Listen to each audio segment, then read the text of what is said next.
change of direction of the party? And what about minority groups? Will they still be accommodated? Are you going to try to be a better ANC? What is your vision in that regard for the party? Yeah.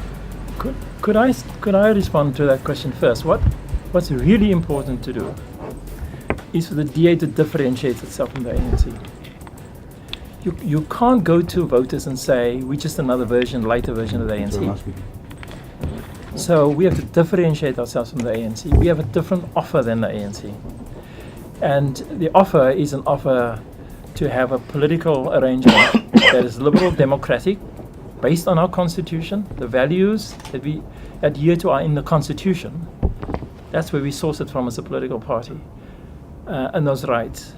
And to have a way of making this economy grow that is different to the ANC's way of making this economy go, because that hasn't succeeded. And so we believe that a market-based approach that requires liberalization on trade in particular is a much better way of growing this economy, so that there are jobs and young people are absorbed into the mainstream of the economy. So we can't flirt with the NDP. The NDP, the National Development Plan, is the ANC's plan. It's not our plan. We have our own plan. We have the DA's plan for growth and jobs, which I led in its development and released in 2013. That's our plan, not the NDP. So the important thing is to make an offer to voters that says this is the DA and it's not the ANC. We've got to speak about our new values charter that will come on board. We're also in the process of launching, so that will be agreed at Congress and that will be adopted by many people. So that's going to be an important change. The second one is that we'll be sharing a vision. I think one of the things that historically have, and that comes from the developmental agency of any political party. In its initial phase under Tony Leon, we had to define ourselves as a party of opposition. That was good and that was necessary and critical. Under Helen Zille, we became a party of city government and perhaps maybe provincial government. To become a party of a national government, you've got to articulate your vision almost uniquely different. You've got to be able to say to yourself, this is the alternative you're bringing to South Africans. These are the common values that you want to share, and this is the society you want to see. Now, we have got many principles that we've adopted that we'll bring on board, but I think what is going to be appealing is first of all, in the way we communicate. Even if the ANC didn't exist, what does the DA stand for? Where are we going? That's the first thing. The second thing is, I think we've been animated about constitutional issues. This is very important. The Constitution gives rise to people's rights. But people, when they think about the DA, they think about what angers you are those things. Well, we should be just as angry about the fact that the education of black students has not advanced. That's a fact. We must still be angry about it. We have not been angry enough about the fact that 40% of the people in this country live below a poverty line. Those are things that when you pick up a march, strategically you must be able to march about some things that are different. So there's a question about what animates you.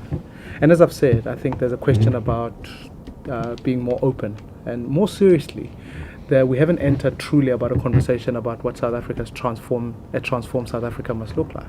You asked me an important questions about the rights of minorities. Those are given existence and preference given by the Constitution. And so yes, the defense of the Constitution is important, but I think what's going to be important going forward is about an inclusive vision for South Africa that we will articulate subsequent to Congress, that invites all South Africans, regardless of their status, whether they're a minority or whatever, to say they must come on board. One of the greatest challenges is that when you say you are a defender of this particular race, you end up by extension not wanting to be inclusive in its broadness of the issue. So what the exercise must be at this point is to say whether you are Portuguese, whether you are white, whether you are Afrikaans, you are part of the vision of South Africa. You are appreciated in our country. You are part of the non-racial dream. And your rights are protected by the Constitution, regardless of your size in the population. And therefore, one of the key issues is about, I think we've been very, very shy on issues of non-racialism. And I think we've got a very compelling offer to make on this issue. Because I think emanating from for our principles, the rights of individuals, we protect the rights of whether they're minorities or whatever the race is. But more critically, is that South Africans, other political parties, the ANC, the EFF, are contesting for a better yesterday. And unfortunately, sometimes political parties want to join them in that. They want to talk about statues, talk about the history of that. What is going to be important is that how do we ensure that we open a vista to South Africans to say the vision for South Africa is this. And what I argue is Of course, it must be economically inclusive. Of course, without fail, we must talk about an empowering education system.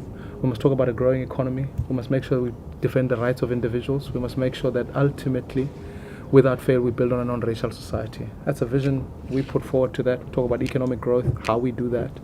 Inclusivity, how we do that. Non-racialism, what does that mean? An inclusive, an empowering education system, what does that mean?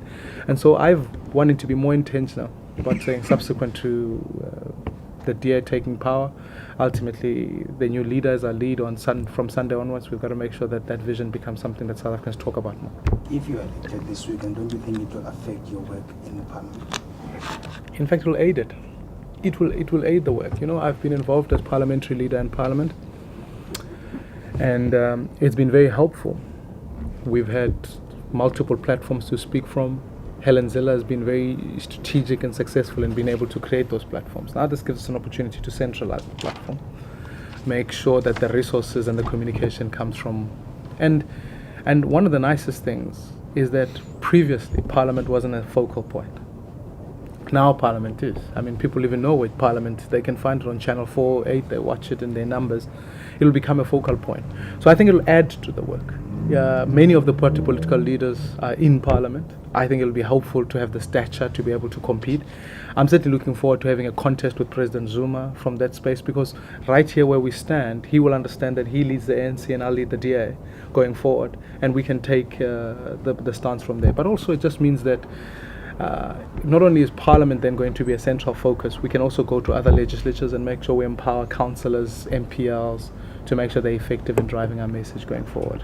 And I think it's best for your troops to also know that you are also in the battlefield with them. So it'll enhance the work. I'm looking forward to it, and I certainly will remain parliamentary leader and will continue the work in other portfolios as well.